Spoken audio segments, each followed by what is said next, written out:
Today's story is a classic example of a Cthulhu-style tale written by August W. Draze.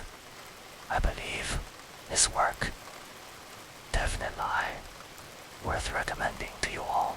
If you're somewhat familiar with Cthulhu, you'll know that the Cthulhu mythos is actually a shared universe created by multiple authors. Now, this Outlandish Fantasies series brought by Erefa Culture is a great supplement. August W. Draze is not only a renowned American fantasy, horror, and mystery writer, but is also praised as the person who named and inherited the Cthulhu mythos. He was the first to officially name this literary expression. Cthulhu mythos had spent much of his life founding Arkham Publishing at his own expense to publish these works in order to help readers accept and understand the great imagination of Lovecraft, whom he admired. Draze took the scattered settings from previous authors and integrated them into a whole new Cthulhu mythos system and concept. This became an expandable, original IP, laying an important foundation for the development of the Cthulhu cultural symbol in various aspects. If you compare him to the founder of Cthulhu, Lovecraft, the latter, works are philosophical horror, emphasizing humanity, insignificance, and meaninglessness in the universe. Draze's works, on the other hand, are functional mythology. By systematizing and popularizing the mythos, he turned this subculture into consumable narrative content. Outlandish Fantasies collects all of Draze's Cthulhu mythos writings from his lifetime, totaling 38 stories, including classics like The Outsider, The Dark Dwellers, and The Portal Parable. Draze's skill fully blends detective fiction and adventure storytelling into the Cthulhu mythos. For example, in The Outsider, the investigation and decoding of the Sea-Led Trip archetype structure became a template for later Cthulhu stories, calls, and TRPG modules for Cthulhu enthusiasts. Reading and understanding Draze's Cthulhu mythos is an essential part of deconstructing the evolution of Cthulhu culture. Also, his stories tend to be more entertaining and accessible for beginners, helping us quickly get started and clearly build the framework of the Cthulhu world. Alright, now let's dive into today's story, The Nest of the Starkin. Draze's surly street work expressing the Cthulhu mythos worldview of good evil, the second generation Cthulhu mythos leader, Linkart, called this novel one of the most important works in all Cthulhu mythos stories. It was first published in Weird Tales in August 1932.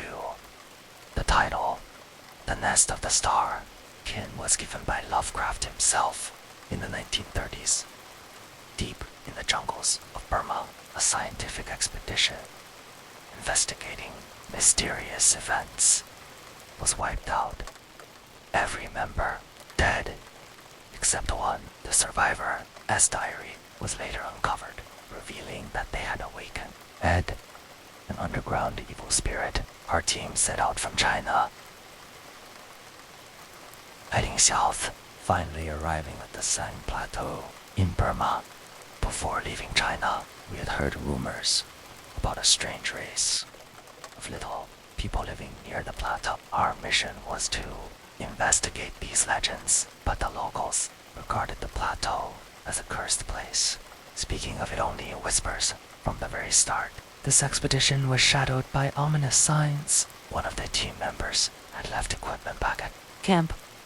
The leader was annoyed and refused to turn back for it, so I volunteered to return. But as I was almost catching up with the group, I heard my teammates' cries and gunshots.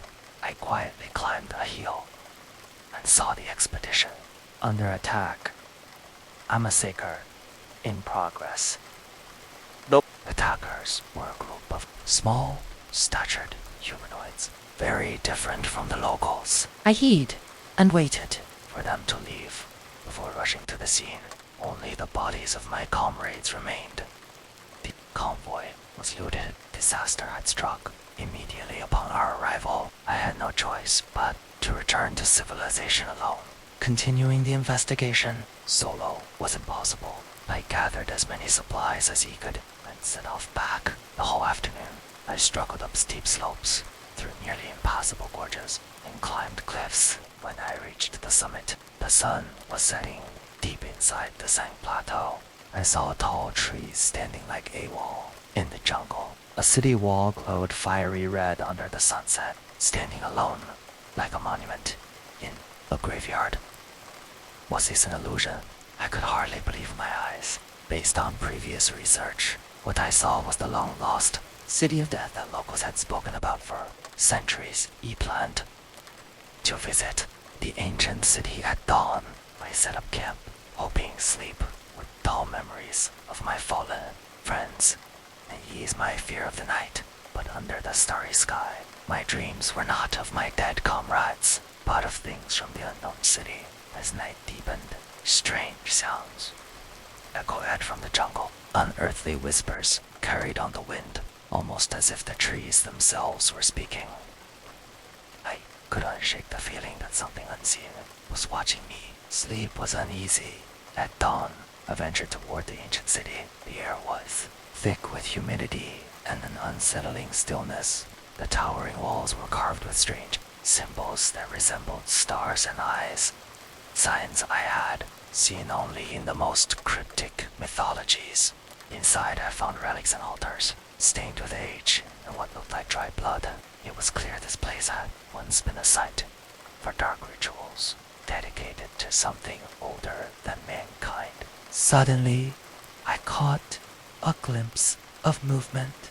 Small figures darting between the ruins, their eyes glowing faint, lie in the dim morning light. They were the Starkin, the little people spoken of in local legends. Their faces were almost human, but with alien features, as if descended from the stars. Fear routed me to the spot, but curiosity drove me deeper into the city. The Starkin watched silently, neither attacking nor fleeing.